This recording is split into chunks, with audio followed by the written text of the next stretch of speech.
Hello, welcome to Dream Labs, Copyright Table LLC 2022.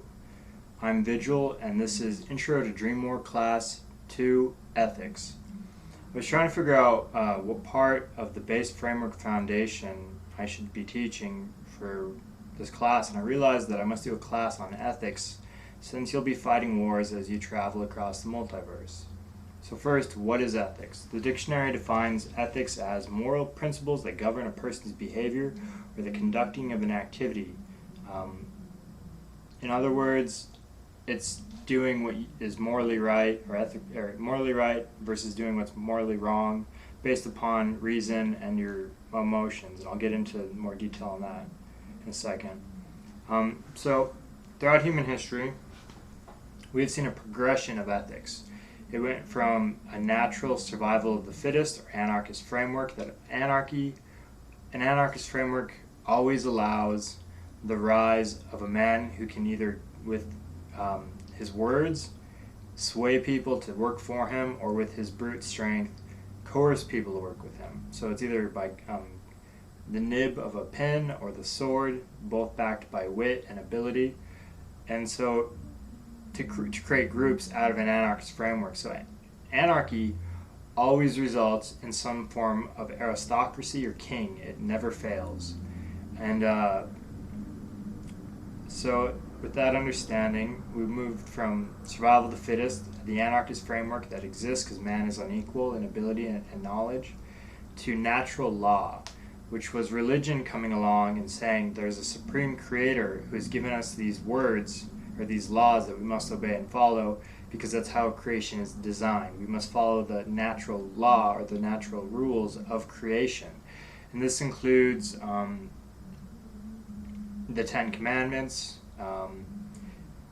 Jesus' teachings, or Muhammad's teachings, or any of the other religious narratives. They all say there's a right and wrong way to do things, and that this right and wrong is dictated by the Creator God. And so as you progress through human history, you start to get various philosophies and science start to question natural law. And so humanity went through this phase where it said if there is no natural law, and God hasn't given us laws, we exist in what's called nihilism, or the absence of a belief, and the absence of a natural order. And so to counter this, because everyone started thinking, well, if it's really nihilism, like moralistically speaking, and you can do anything you want, and there's not good or evil, bad or good, right or wrong, then you don't have to follow society's rules. And this scared a lot of people. They thought civilization would collapse.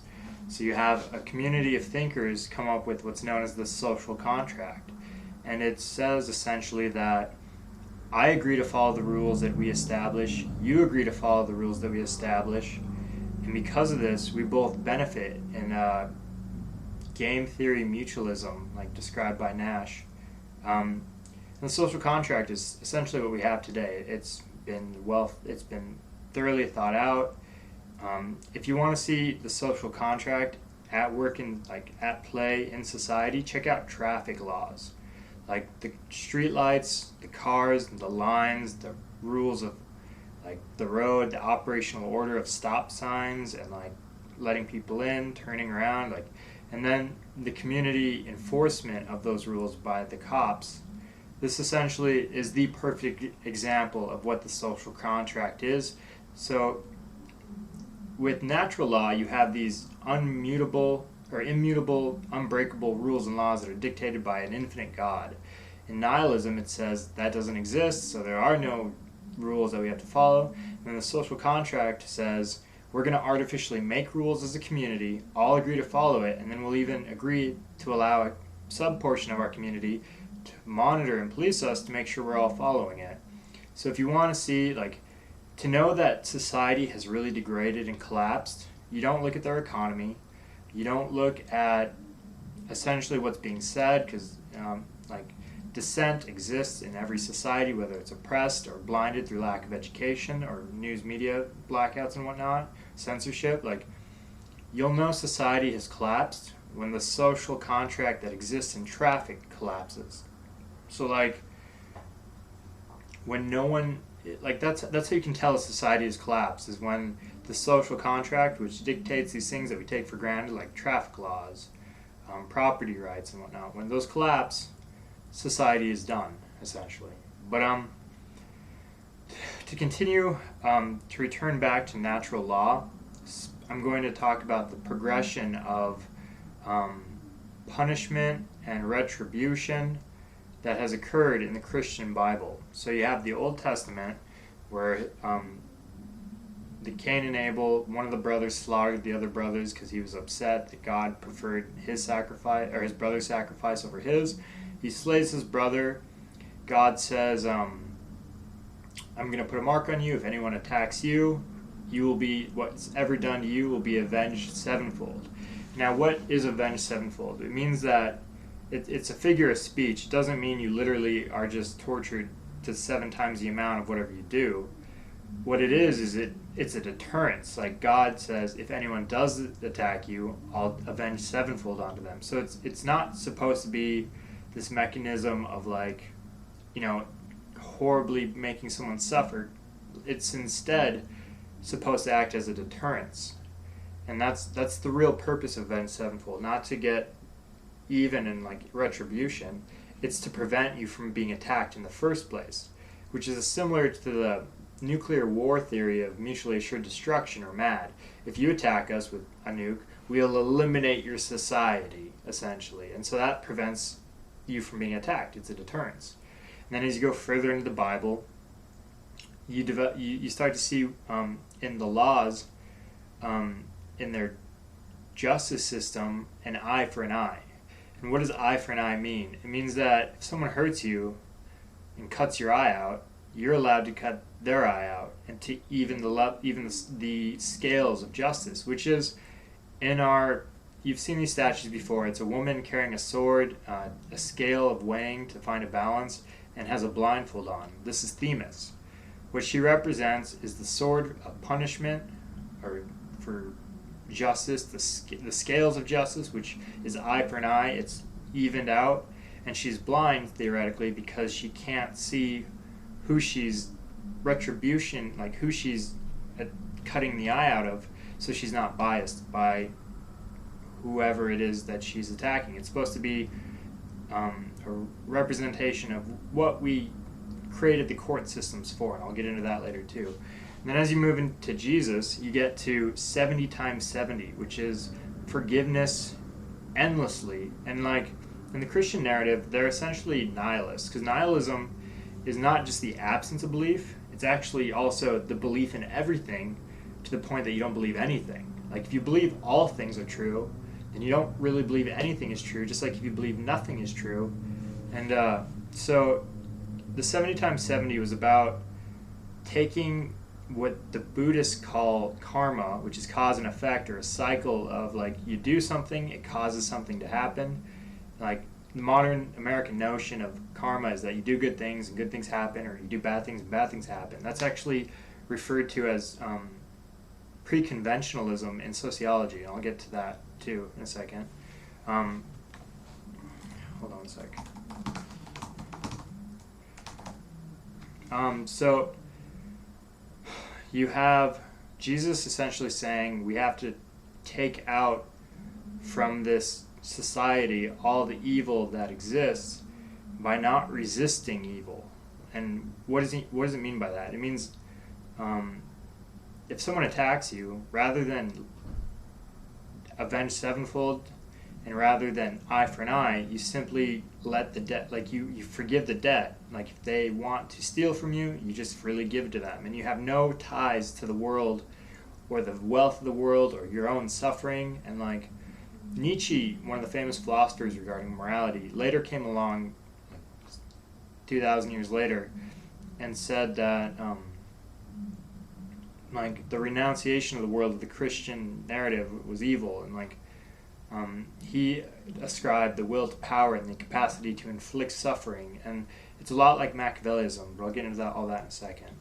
And then finally in Revelations you have Jesus Christ. So you go from avenge sevenfold as a deterrent from being attacked, eye for an eye as retribution and blind justice to even suffering, 70 times 70 to just completely forgive at all times, all things, and have no ties to anything of this world, to the Revelations, where Jesus comes back, theoretically, in their narration, and he begins to create heaven, and he separates good from evil, like the people, puts the evil in fire, will forever, will burn in darkness, weeping and gnashing of teeth, which actually means anger and sorrow. And then he'll create a heaven for everyone who is ethical and just and followers of his faith. And so what does this like religious narrative show us? It shows that in order for a utopia to exist, hell has to exist. In order for heaven to be heavenly, they have to pull people who don't want to obey the laws out of heaven and torture them in fire in order to maintain the bliss and holiness and like morality and love of heaven. They have to burn any dissenter who tries to go against their order in fire forever. And that's what we see throughout human history. Whenever a utopia is attempted to be created, like Nazi Germany, communist Russia,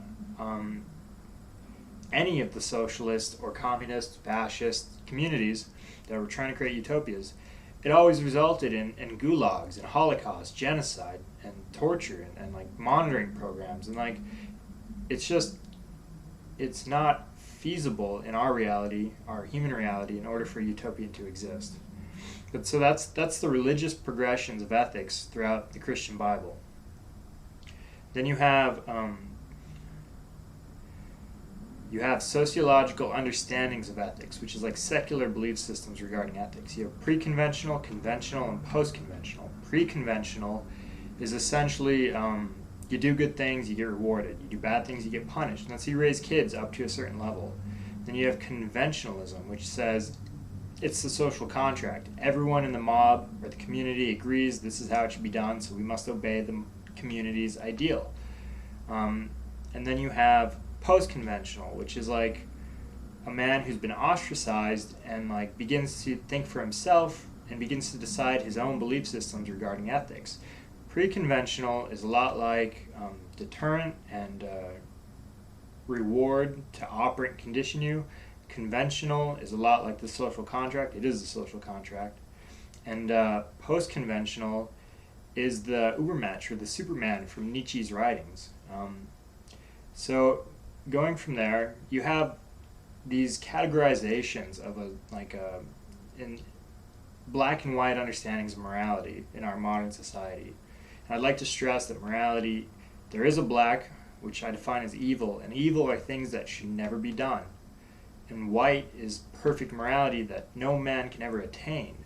So what this means is that man exists within this gray area. He can do black, he can do evil, but we know that we're simply information architecture. We're neural networks that have lack of training, lack of experience. We can be damaged, we can be corrupted through just physical trauma to our brains, and we can do evil. But since we're not fully like working machines, like when someone does the evil, it's because something has occurred like in their brain chemistry, in their childhood, like lack of experience, lack of being loved, and it allows them to do evil without comprehending it. So humanity is neither good nor evil. They can't do evil, or no, they can do evil, but they're not evil themselves, and they can never do good because only God is good. But we have a narration in our society, 21st century, first world, that love and hate, good and evil, right and wrong are all the same concepts. I argue they are not. Good and evil are morality terms. Love and hate are not. Love is not the same as doing what is ethical, and hate is not the same as doing what is evil. We have a incorrect notion in our society that love, ethics, and good are all the same thing, and they aren't. If you examine reality, you can see that people who love another person unconditionally will do horrible things, horribly evil things, because they love someone. And so that love can actually promote and condone and even facilitate some of the most evil acts in human history. What does this mean then for a society that has based its principles on the belief that love, equality, or the artificial leveling of man by lying about man being being equal in ability to each other, like, it creates a distortion that we can see compounding. Like, if we think love is ethics, but we know that love permits doing evil, then we've essentially thrown away ethics for this belief that we are holy as a society. And that comes in later in my teachings with Carl Jung's shadow, in-groups, out-groups, and other sociological and psychological concepts. So going from there, and I understand these are a little disjointed. I'm just trying to convey as much of these concepts as I can. So you have the anarchist framework of survival of the fittest, which always results in a strong man coming to power by pen or sword.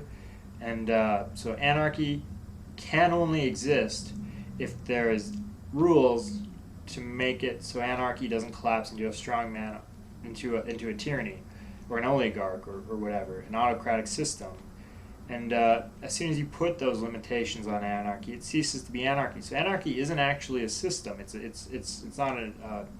not a viable government model. It's not a viable sociological cultural model, because it creates the foundation and framework environment that creates something that is the antithesis of what it is, which was it's supposed to be lack of order, lack of power structures, and it results in power structures. So you go from that to the natural law, which is God telling us what we are supposed to do because it's built into the framework. You have the social contract that follows after that, falls apart, and nihilism is threatened. And so nihilism isn't. There's types of nihilism. There's morality nihilism, logic nihilism, and like anything that can be just completely without any structure, like postmodernism, essentially, which I'll get into later.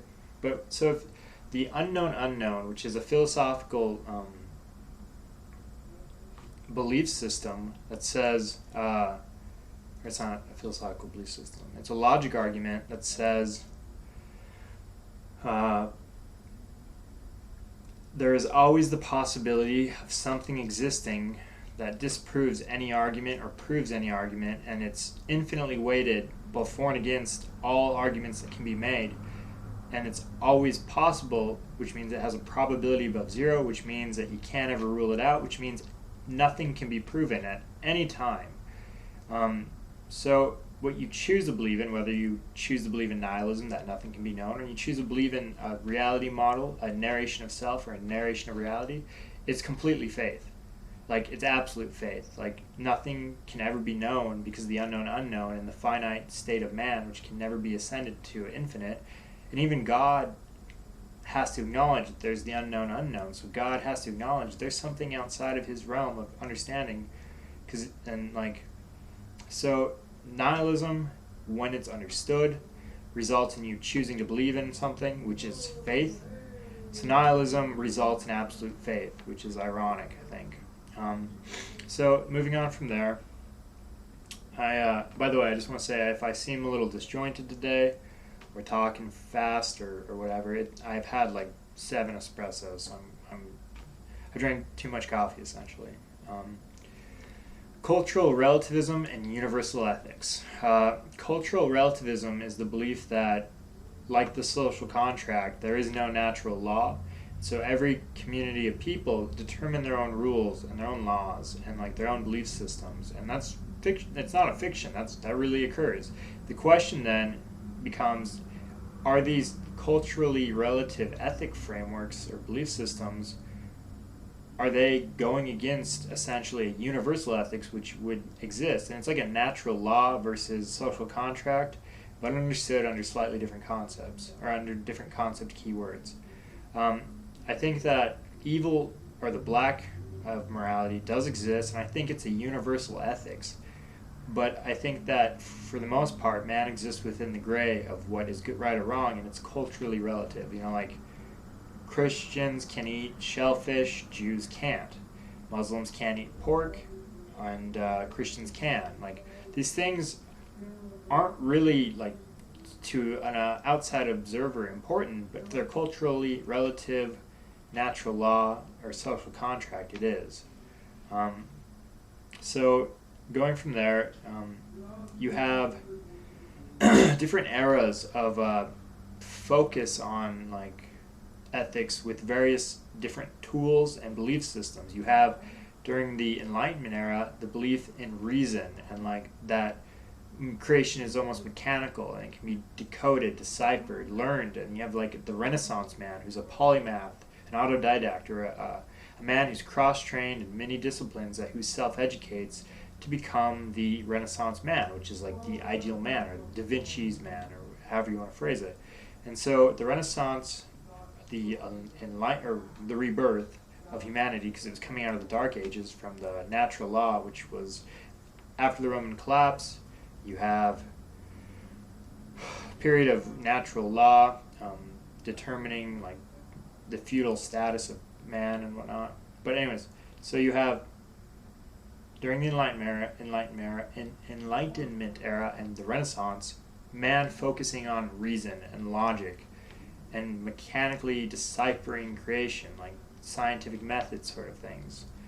And then you have a blowback. Man becomes, like generations later, starts to say, like we have essentially idealized our logic and lost the ability to experience things with our emotions, our sensory perceptions. You get the Romantic era. And I think this can be understood with the psychology understandings of primary processing and secondary processing. So primary processing is your sensory, like input, like your experience through your senses, your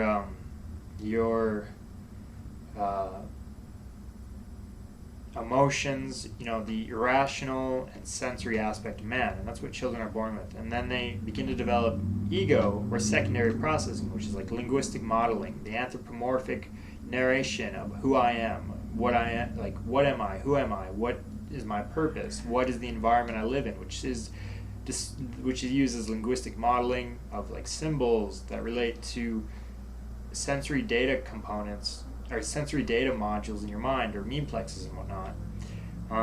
But the understanding of morality and ethics when you use reason is different than when you use emotions.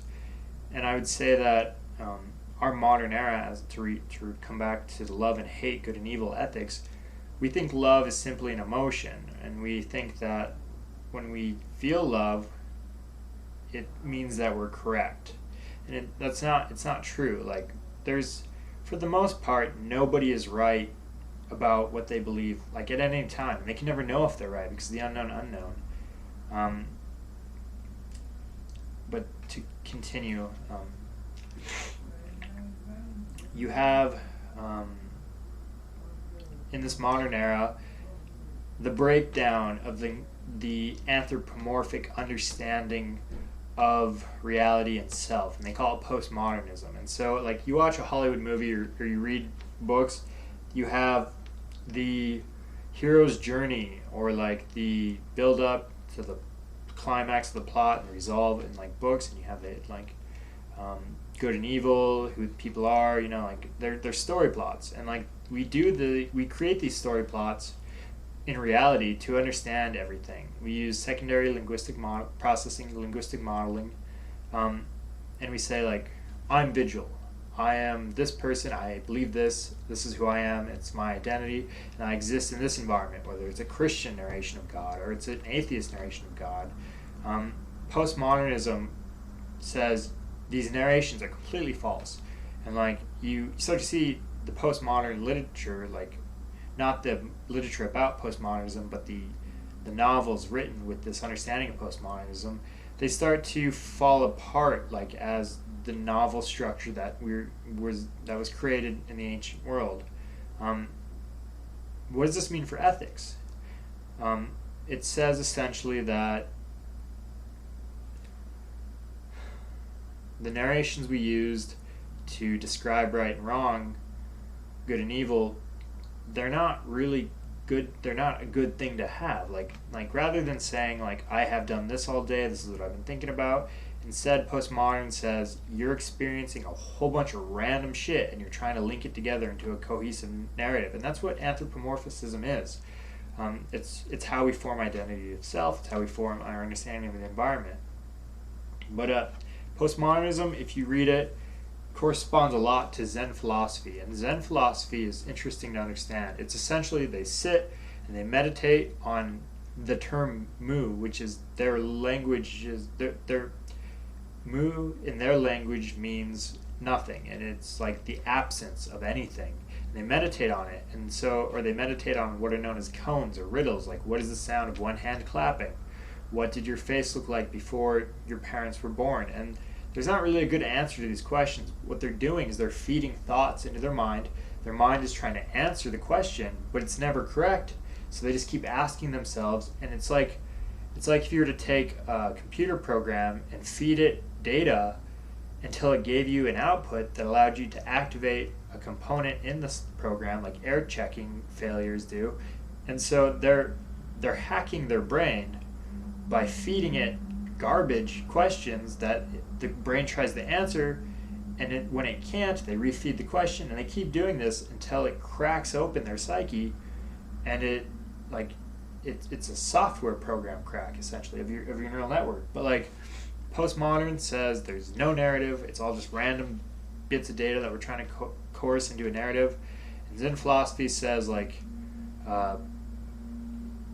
you just keep feeding your mind until it realizes, or it has Santori, which is like enlightenment. And I'll go deeper in another time into those two. Anyways, to continue this really disjointed class, I understand that this one's disjointed. I wrote up these notes in like 20 minutes, and I'm kind of going off the top of my head, so there's not a lot of structure. Think of it as a postmodern belief ethic training system or whatever. Anyway, so ethics, cultural narratives, cultural relativism, these things relate to political realms, because ethics, politics, if they're separated, you're probably in for some shitty government, or you're in for a horrible time as a society. But we have terms called progressive and conservative in our society. Progressive are people who are trying to move us towards a utopia. Conservatives are those who are trying to move us back towards utopia. And we have to understand that these are relative to the time and nation that they're in. So like progressives of the 18th century England are not what progressives of 21st century America is. And like they aren't really well understood, I think, by society. So like liberal progressives in our modern era mean something completely different than liberal progressives 300 years ago, or like 100 years ago. Skipping that aspect, I guess, because so what do you have next? You have the foundational metaphysical keywords that all other metaphysics stems from, and how these are still relative to the individual and the sociological or cultural time period and location, which allows the definitions to be complete contradictions in the individual's beliefs, but still both be completely valid despite being contradictions. And so these keywords are reason, liberty, and love. Reason is the mind's ability to create things and understand things with words and symbols. And the next one is liberty. And liberty is the ability to self-control to the point that you can choose to do anything despite natural outcomes or artificial outcomes. And natural outcomes are things that happen because of physics. Like you jump off a building, you hit the ground and die. That's a natural outcome. But an artificial outcome is like the social contract, which says, in our society, you do drugs, we target you. It's an artificial outcome. Doing drugs has nothing to do with like being put in prison. That's society artificially forcing a belief on what should be done in a very shitty social contract to people who use drugs. So natural outcome of drugs is you might destroy your health and like fall and become an addict and like everything. An artificial outcome of using drugs is going to jail. And so like we have to disassociate natural and artificial outcomes when we're making laws or when we're understanding ethics. A lot of things that are not black or evil morality are targeted with artificial outcomes, and like we have to understand that these artificial outcomes don't have to exist. We choose as a community to force them into existence. And then you have like love, part of the three metaphysical keywords: reason, liberty, and love. What is love? You know, it depends on the person. There's agape love or universal love, love of God, Philemon or brotherly love, eros, romantic love. But love for God in radical Islam means blowing up heathens, killing them. And like love of country or patriotism in America now condones waterboarding of people who just happen to associate with someone. It condones doing really horrible shit. So like love and evil are not antonyms, as I've tried to describe. Liberty and freedom are not synonyms. Freedom is the ability to move, make your own choices regarding what you want to eat, do, and stuff like that. Liberty is self-control to the point you can choose to do anything despite the natural or artificial outcomes. And reason is the ability to create anything or decreate anything. And reason is infinite. There's an infinite amount of like different combinations, and there's infinite weighting on every combination because the unknown. And continuing with this, onto the next topic, I wanted to cover the golden rule versus Meta's law. So the golden rule is from Christianity.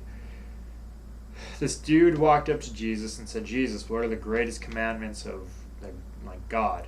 What's the natural laws boiled down to some simple words?" And Jesus said, "Love God with all your mind, body, and heart, and love each other as you love yourself." It's actually a play on the understanding that the Bible teaches. So it says to fear God, which is to obey God, which is to love God. So the fear of God is the love of God, and love in God's mind is obedience to Him. So the first commandment is to be obedient to God, and then to love each other as you love yourself, which is the second commandment. So it's obedience to God is to love other people as you love yourself. And that's the whole of the laws, like as Jesus taught it.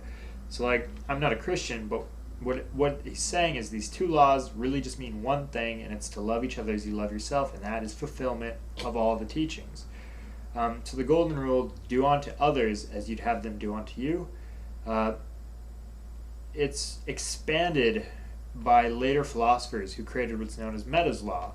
And Meta's law isn't to do unto others as you'd have them do unto you, but to do unto others as they desire you to. So like what others want you to do to them, to how they want you to treat them and stuff, is what you do. So like you might want something, but that for like the golden rule, but for Meta's law it says, you know, like what you think is right doesn't mean it's right. It's what they think is right, and that's how you should treat them.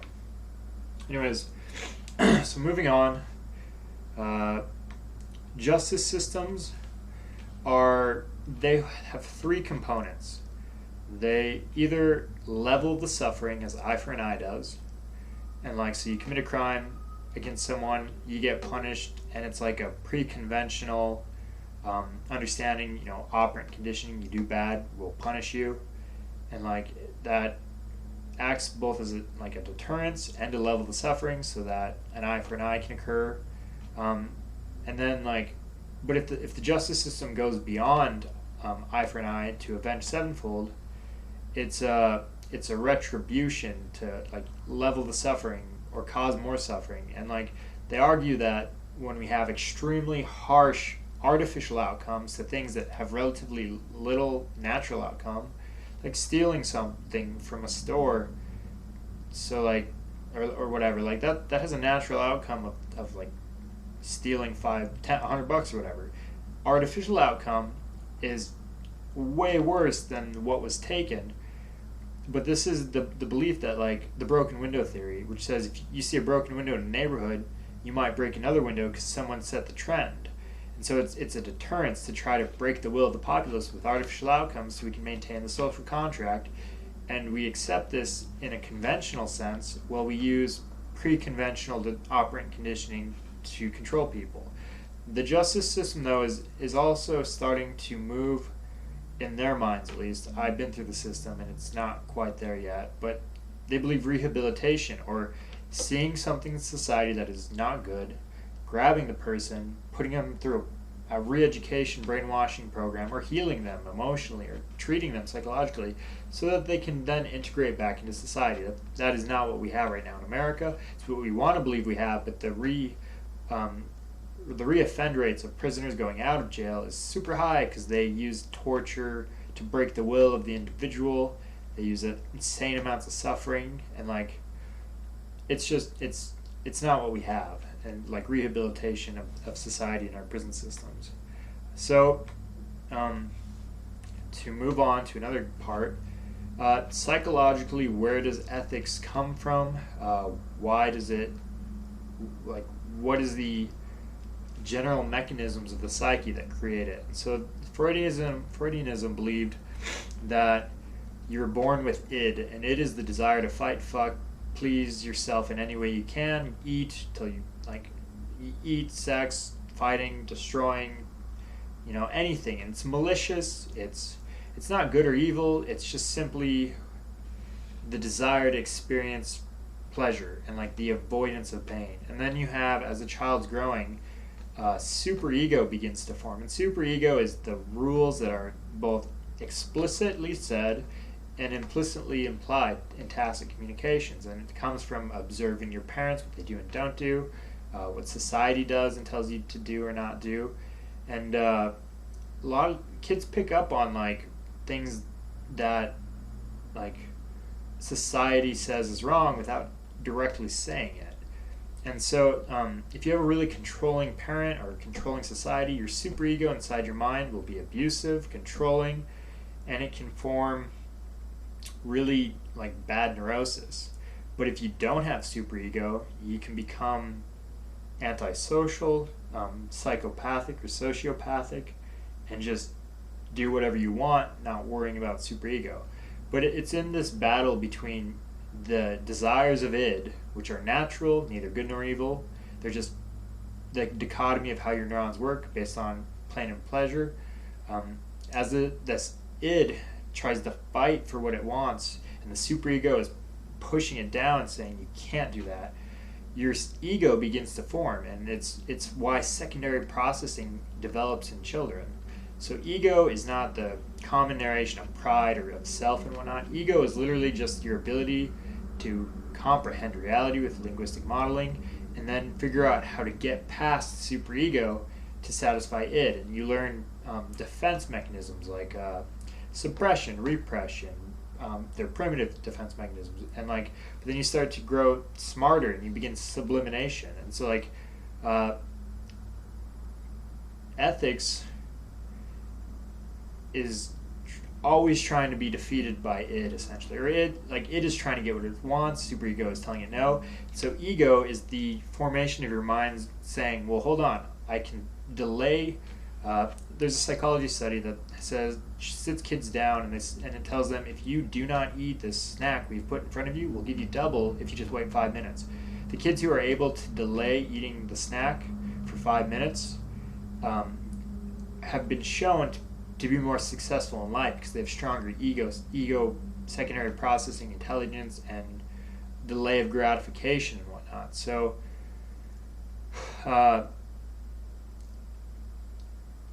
to understand somebody who is overwhelmed with like an OCD type of morality where they're constantly yelling at themselves in their head and stuff like that, versus the antisocial who doesn't give a shit about what society says. So that's the id the id completely free to do whatever it wants, and the superego that is overly constrictive. You find a balance, I guess. Hold on, I'm losing my train of thought. You find that. All right, I'm going to do a quick break, non sequitur. Okay, so superego, the laws of society; id, the thing that wants to get past the laws of society; and ego, or your linguistic modeling, your anthropomorphic tendencies, your ability to use reason, logic, and stuff, trying to get id what it wants without violating superego. And anyways, so Still focusing on psychology as we move on to the next component of this. In Jung psychology, you have the shadow of the individual and the collective shadow, or the aspect of our psyche that we deny is in us.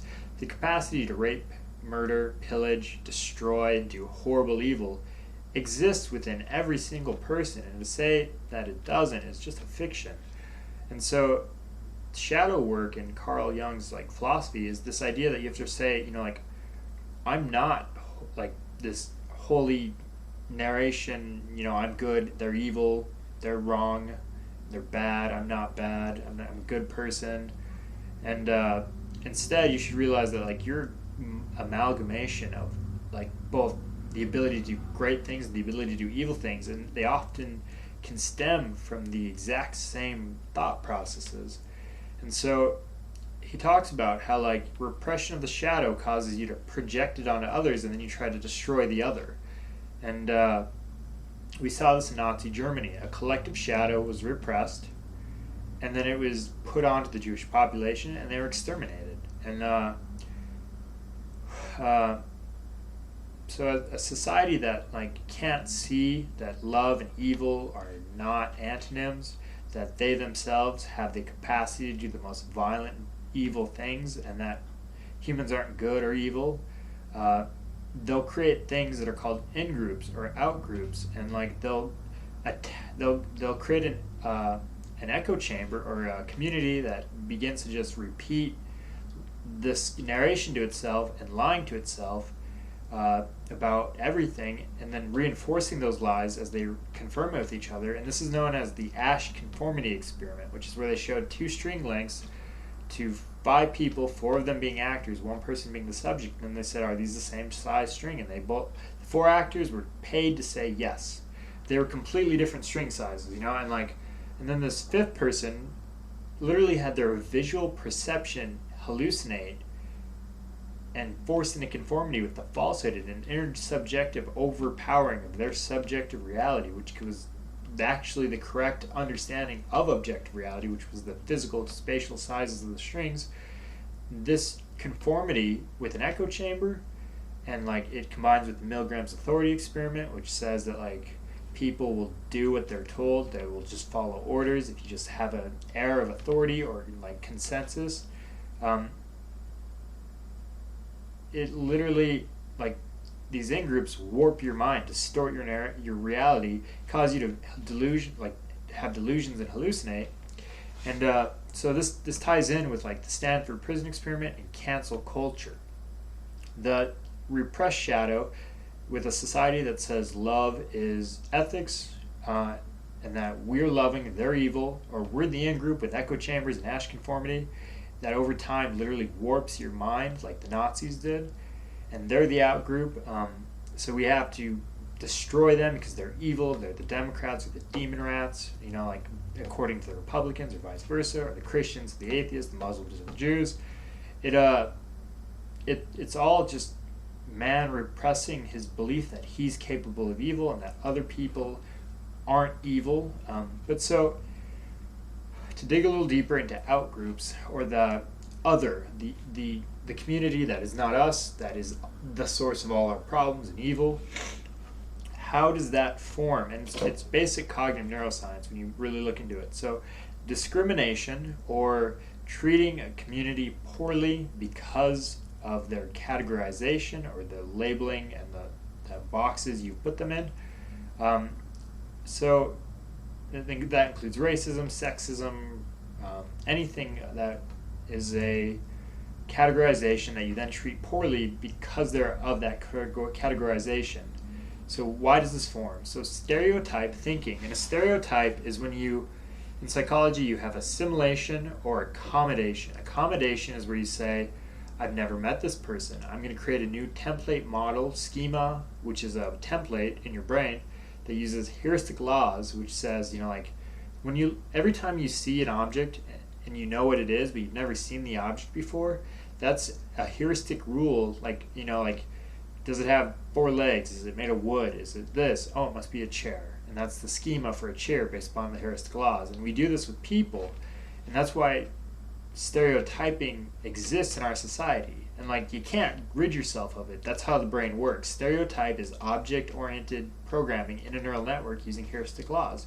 We categorize chairs of different sizes and stuff. We categorize anything we see because that's how we identify what it is.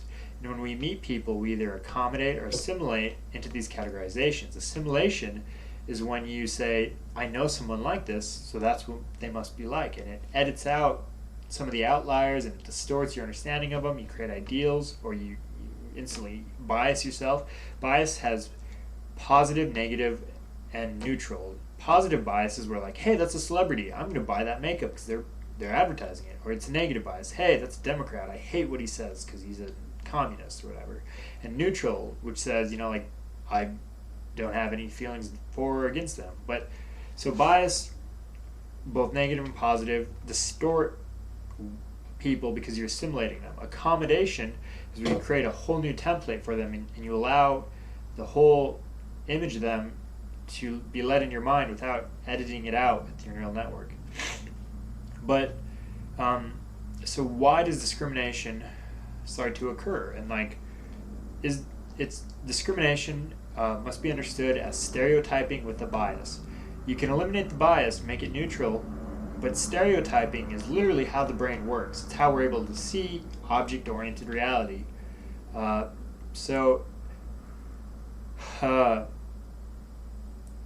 you meet people, because you have an in-group with a repressed shadow, echo chamber is Asch conformity experiment, you stereotype them, you categorize them, and then because you're projecting onto them in like a schizoid splitting type manner, where you're good, they're evil, because you can't see that you have evil capacity of doing evil in you, you discriminate against them and you try to destroy the evil. They're the woes of your society, like the Jews were the Nazis.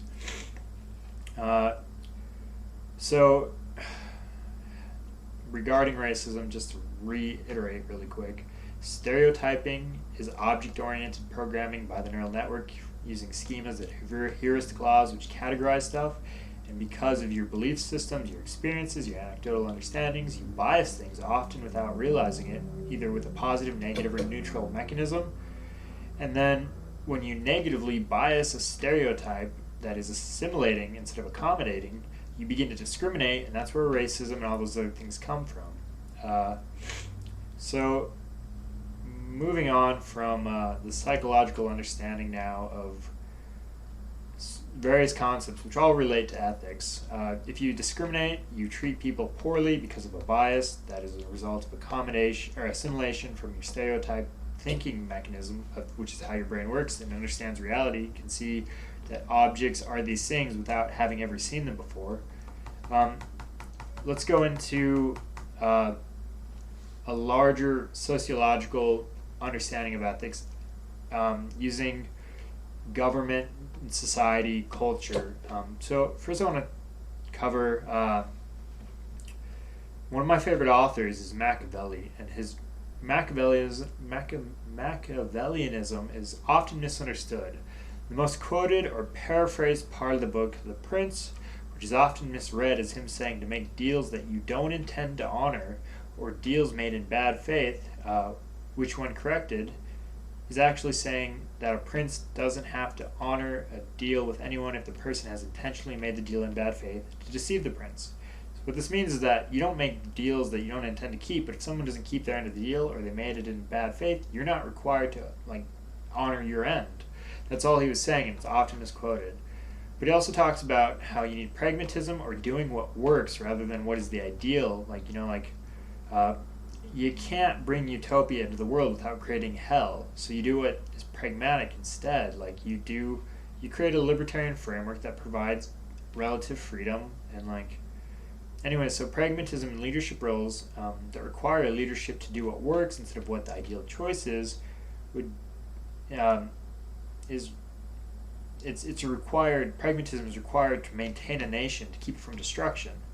And then he talks about how you have a beast within you, and it's required as a leadership to have this beast within you, because you have to be able to use violence to subdue evil.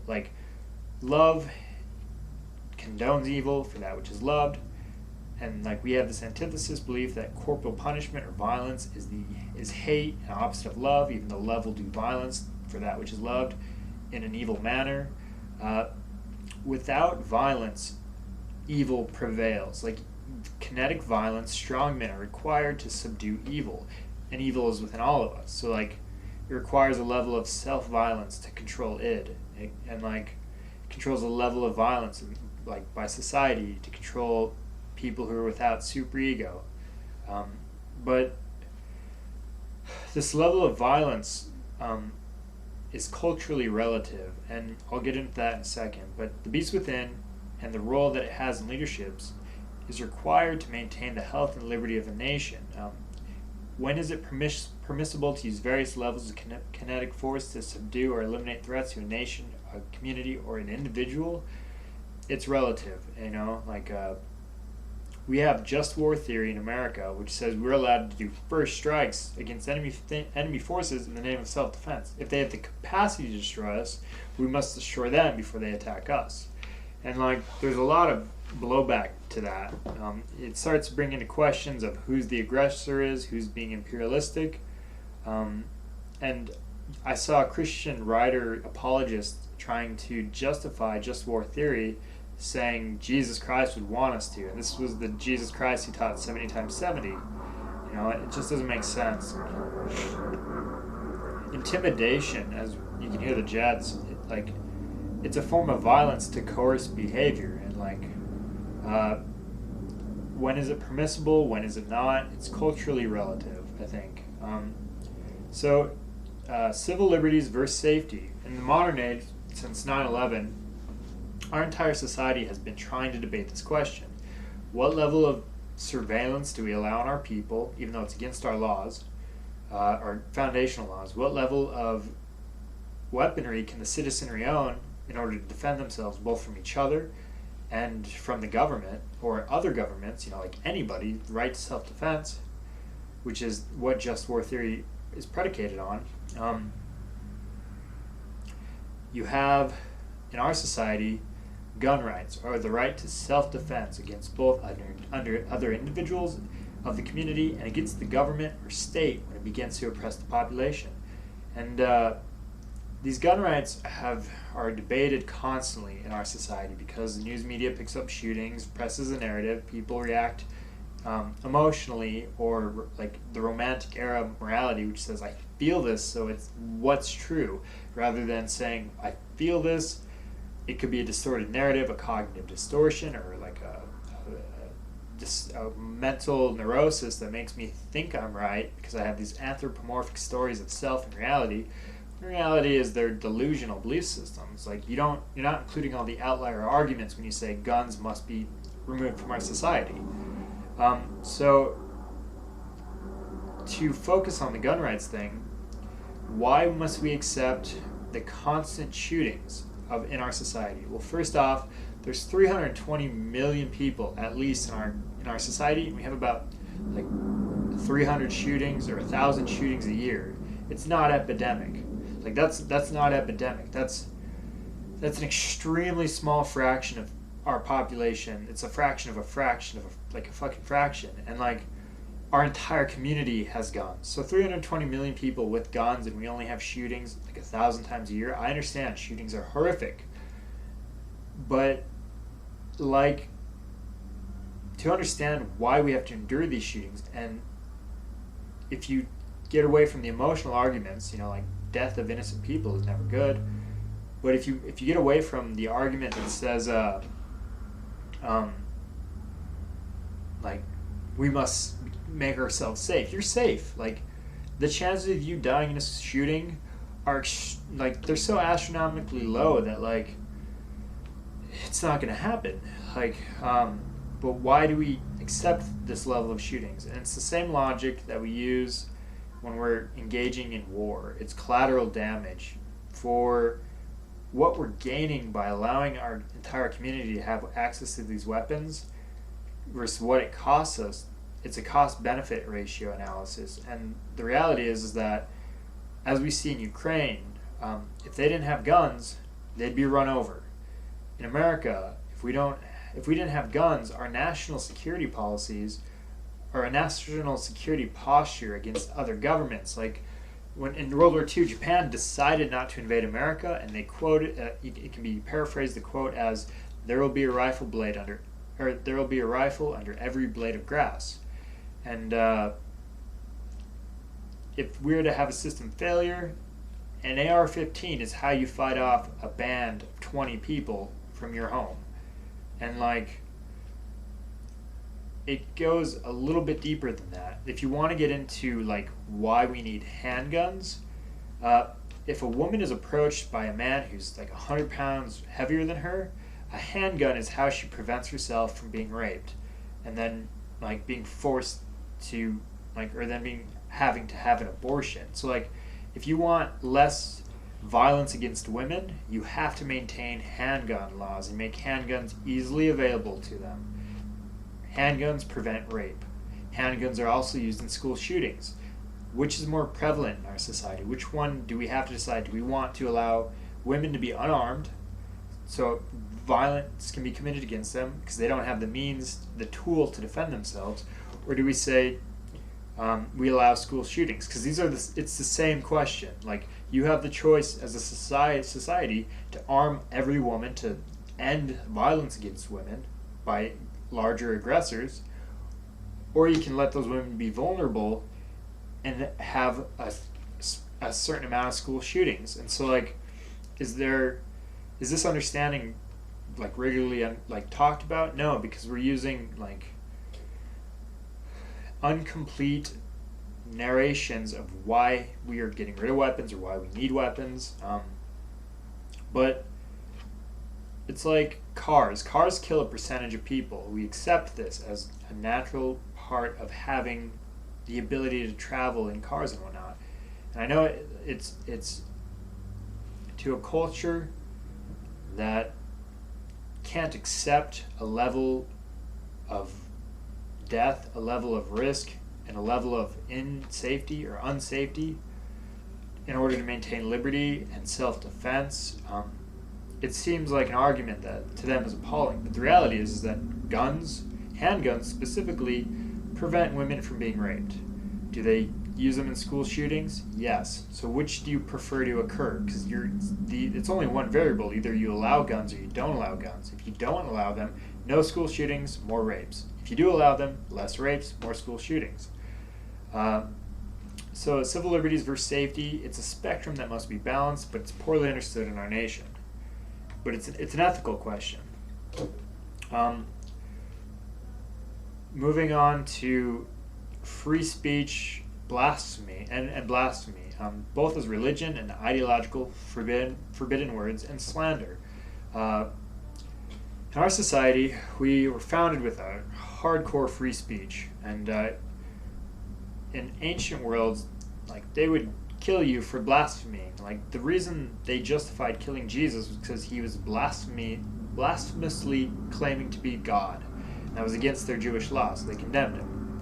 In our modern society, anyone can say I'm God, and like, no one really cares because we have a firm foundation of free speech. But we have begun to limit our free speech because it's in our minds tipped over into hate speech, which is like violent speech or vitriol, malicious talk against other people in the community.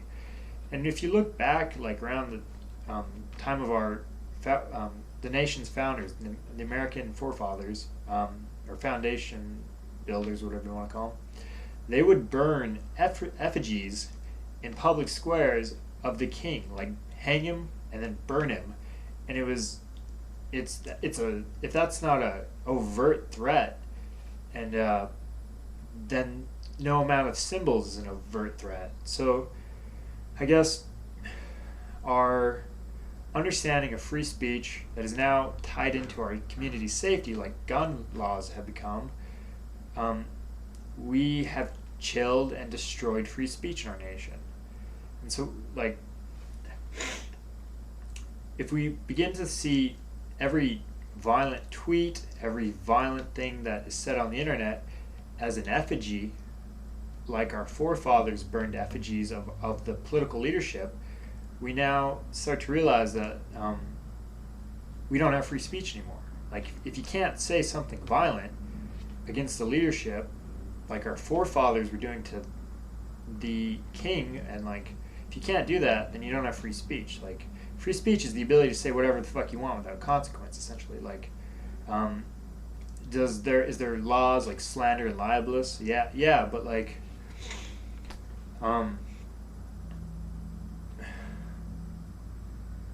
it's an ethical question. Like, do you want civil liberties or do you want safety? And you can form a balance, but we're distorting narratives, like, ethically. So the next one I want to cover is common sense instead of legislation of laws in a nanny police state. This goes back to the civil liberties versus safety.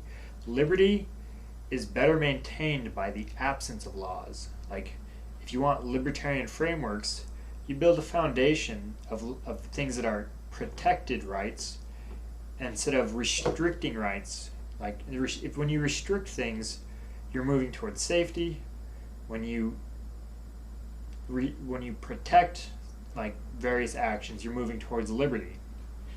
And so, instead of living by the letter of the law, which is legislation and bills, we live by the spirit of our ethos as a nation, which is the libertarian belief system, or it's common sense. You know, like, you don't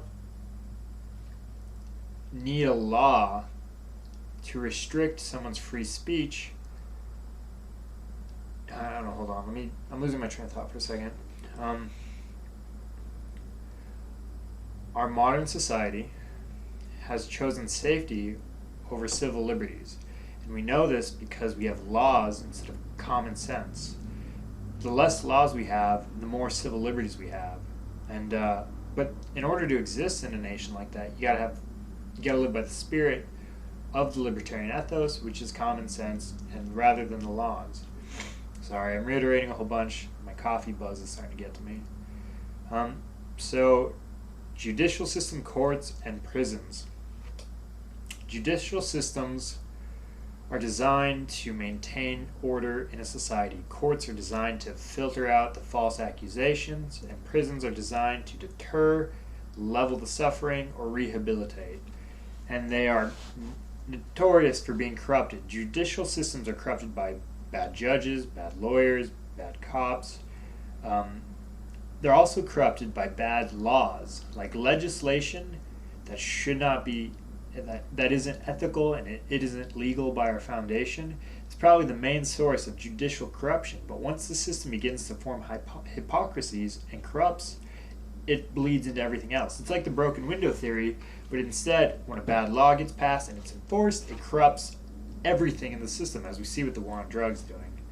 So illicit legislation in democracy and biases of judges and juries results in injustice being done with the mask of it being justice. And so this is illegalism, which is like what Mexico has. America kind of has it, it's growing worse. It's when laws that aren't legal get passed in a democracy, and like, if, the belief that all laws are okay and legal and can be passed, putting artificial outcomes on things because it's a democracy, a full democracy, is a flawed understanding. Just because a community says you can do it in a conventional social contract doesn't mean that it's ethical. Like, democracy can overstep its bounds, and does, often when it's scared, as we see with 9/11 legislation and the NDAA acts. To continue on, I'm going to skip over to lying and then come back to corporal punishment and whatnot. Lying is black, gray, and white. White is harmless lies in order to not hurt someone. Gray are lies to protect someone against someone else. And there's other mechanisms of gray lies. And then there's black lies, which are just designed to hurt people. And so lying corresponds to both daily interaction with other people, yourself. Like, at times it's better to lie than to not lie. But ethically, there's a framework that says, like, when is it permissible to lie? Is it ever permissible? Like, what if you're doing it to defend a Jew from a Nazi? Can you lie to the Nazi? But then, if you can lie to the Nazi, what if for someone you love, you lie to get an innocent man convicted or condemned or whatever? Like it plays into the understanding of morality or ethics having an intention and an effect or a consequence. So like some people think that what you intended to do is what matters. Other people say it's what happens that matters, or the outcome of what you did. And then others say it's a combination. So like if you intend to do evil but something good happens, like to some that's not unethical. If you intended to do good and something bad happens, to some that's unethical. And so in the information architecture that our brains are, and this information environment that we exist within, as we anthropomorphize reality with secondary processing, you have information warfare both on the individual level and on the societal level. And so you have strategic influence, which is all information as part of a grander strategy to cause an effect, to manipulate, to control, and strategic influence can be broken down into public relations, or what you tell your own people, and you can lie in public relations. And you can manipulate in public relations. It occurs, and it's a common thing. Then you have propaganda, which is it has black propaganda, which is just straight lies, gray propaganda, which is kind of the truth framed with a narrative to make you think things, and then white propaganda, which is just you saying unbiased reality. The news is supposed to be white propaganda. It's gray and black most of the time. Or yellow journalism. And then you have, under strategic influence, propaganda, public relations, and then psychological operations, which are designed to destroy, distort, control, and manipulate people into doing whatever you want them to do using information logware, logicware. And when it's aimed at the public, by a politician or a political party that they want to control, it becomes what's known as psychometrics. And psychometrics is psyops that's combined with deep surveillance programs, data mining of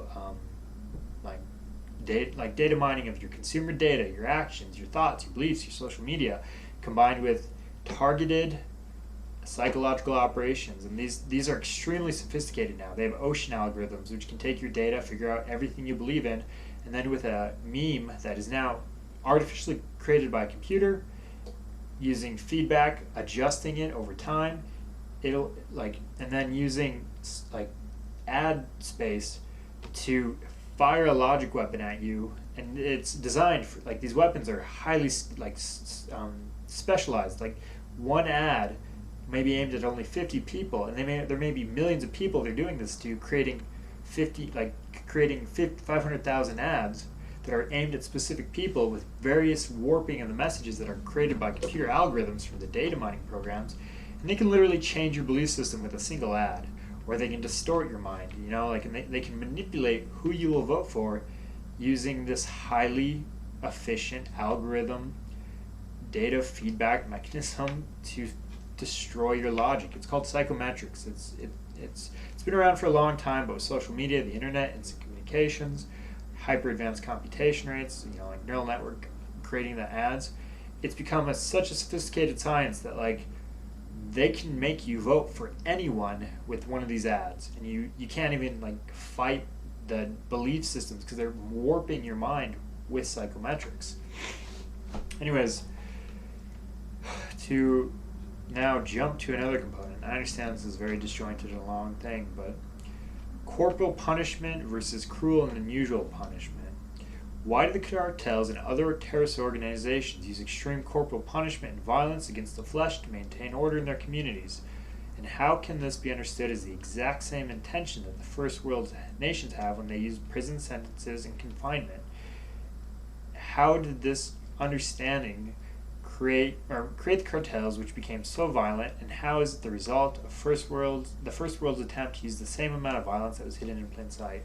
So when you create an artificial outcome on a drug that has a high demand, that's addictive, which has a natural outcome that doesn't kill you, which means you're a continued regular user over a long period of time, you create a black market. And black markets are notorious for being targeted by the government with artificial outcomes, which makes them extremely high risk, and any high risk element in economics is high payoff.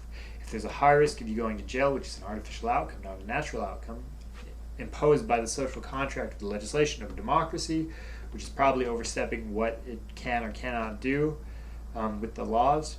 When you put 15 years on like having cocaine, you create an environment that is extremely violent against the people trying to deliver the cocaine, which means there's less of them, it's a higher risk, and the demand never goes away because everyone likes using drugs. Like and they're addictive, or like we're continued users because we know the natural outcome have nothing to do with the artificial outcomes. And so this black market that's created by imposing an artificial outcome, which then they try to fight with heavy prison sentences that have nothing to do with the actual lethality of the drug or anything. These heavy prison sentences cause cops to start arresting people who go to jail for a long time, which is horrid. Like 15 years in jail is worse than having a couple of fingers cut off. And like these artificial outcomes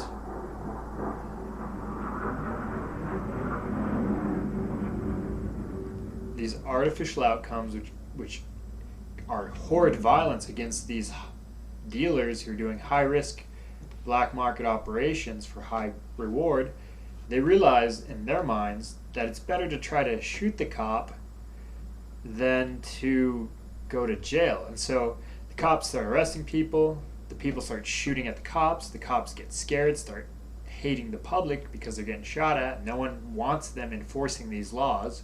Like we try to voice objection and they run psyops against us and stuff. So like psychometrics to make drugs seem more dangerous natural outcome than they really are. And like so the cops get shot at, so the cops start shooting back, then pretty soon the cops are shooting first, and like so the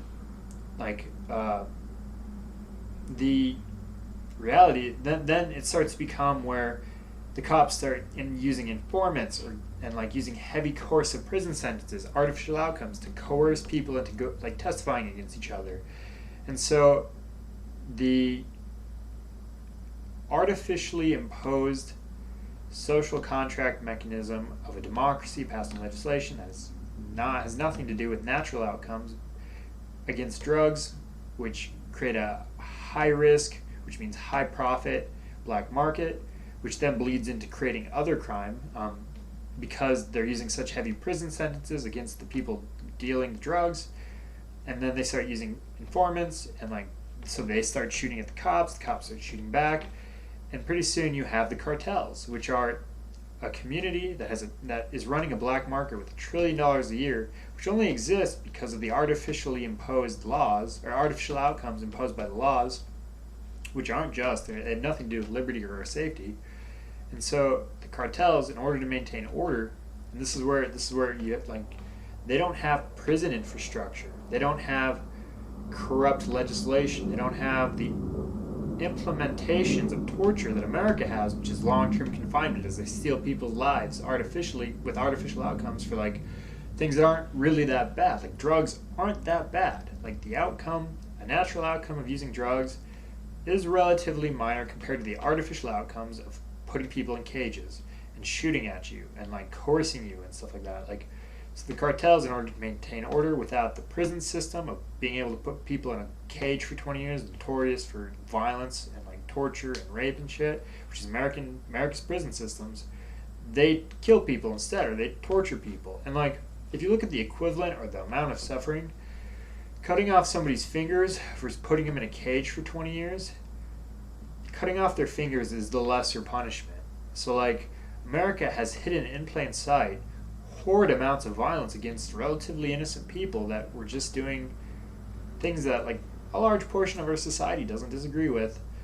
And so like, America created the cartels with this illicit artificial outcome legislation regarding drugs, used horrible violence against them to try to crush the black market, and then that destroyed the social fabric of our society, scared the cops into shooting us first, so the society started shooting at the cops.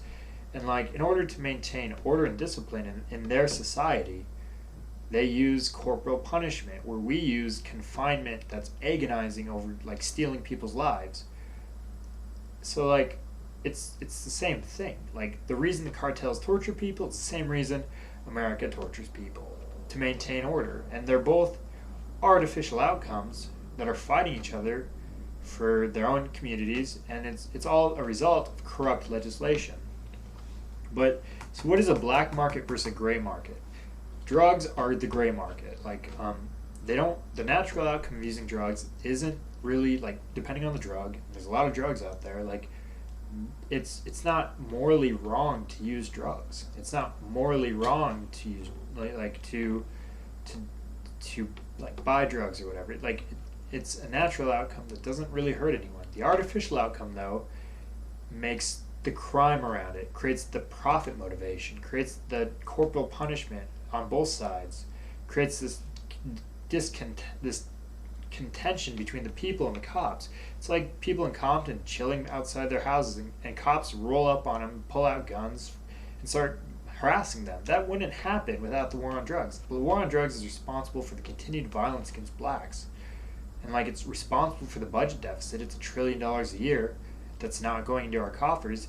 Plus, we spend $1 trillion fighting terrorism, which is funded by it. Like hundreds of billions with the DEA fighting the cartels, and like the prison systems are for profit. Like it's the destruction of our societies. The source is the war on drugs. But like, to reiterate, ethically, it's morally wrong to put someone in a cage for an artificial outcome against using drugs, as it's morally wrong to probably to cut their hand off for trying to make deals with the people who are putting their people in cages. Like, so it comes back to the Machiavellian argument of what level of violence do you use to maintain order in a society.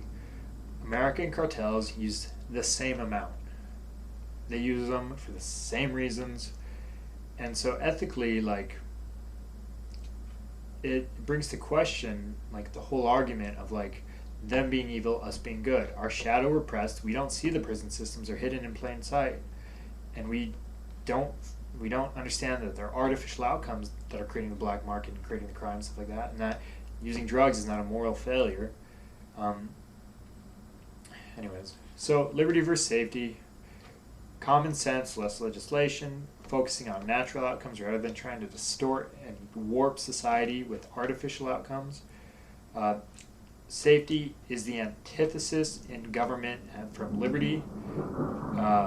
So, like, handguns, they want to ban them to stop school shootings, when in reality there's 320 million people in our country, each with a handgun, and we only have 1,000 shootings a year, if that. And like 3,000 gun deaths a year. Well, if we illegalize them, the number of women raped will go up because they're using guns to prevent a strong man from overpowering them. And so, covering utilitarian ethics. This is probably the last tangent. I'm coming to the end of my notes, and this is a super long video that's really disjointed. Utilitarian ethics and how it correlates to a full democracy, which throughout history has resulted in... democracy throughout history has had the reign of terror in France, where they just fucking killed people. The Jim Crow laws, which is a result of the Civil War being won by the North. So the Civil War was flawed logic, and it wasn't won. A community tried to leave our democracy, and they said, you cannot leave. We're going to use guns to force you to stay in our democracy. And they won. The people who forced them to stay in our democracy won. And then we gave the people who we defeated the vote, and were surprised when they passed laws that they wanted, which is why they were leaving the nation. Jim Crow is a result of democracy. It's not a failure of democracy, it's a result of democracy. If we had just let them leave, there would have been no Jim Crow laws in America. Would there have been another nation? Yes. But that's the whole, that's why full democracy is a tyranny. And you can't force people to stay in democracy and then get upset when they vote for what you don't want. Jim Crow was the will of the people, who were forced to stay in the democracy at gunpoint and given the vote, and then everyone's surprised that they voted for it. And you have to understand that there's... Road flyovers my house probably intimidate us. I'm going to sum up now. So that's an extremely disjointed shotgun of ethics. So artificial outcomes, natural outcomes, post-conventional, operant, conditioning, it's all for you to absorb and then figure out what you believe and think. And I personally lean towards libertarian values. I'd rather get shot in the face, or have a probability of getting shot in the face by someone carrying a gun than having an oppressive government control me with laws. And that's what our foundation was. But you can think and believe anything you want. Doesn't mean it's right or wrong. But you should try to enter post-conventional ethics and choose what you believe in. So that was super long video, really disjointed, and I have Air Force doing flyovers in my house, which happened last time before I got remote controlled. Anyways, so that was ethics. Super disjointed, super confusing, and not really any conclusion, which is probably ethics in a nutshell.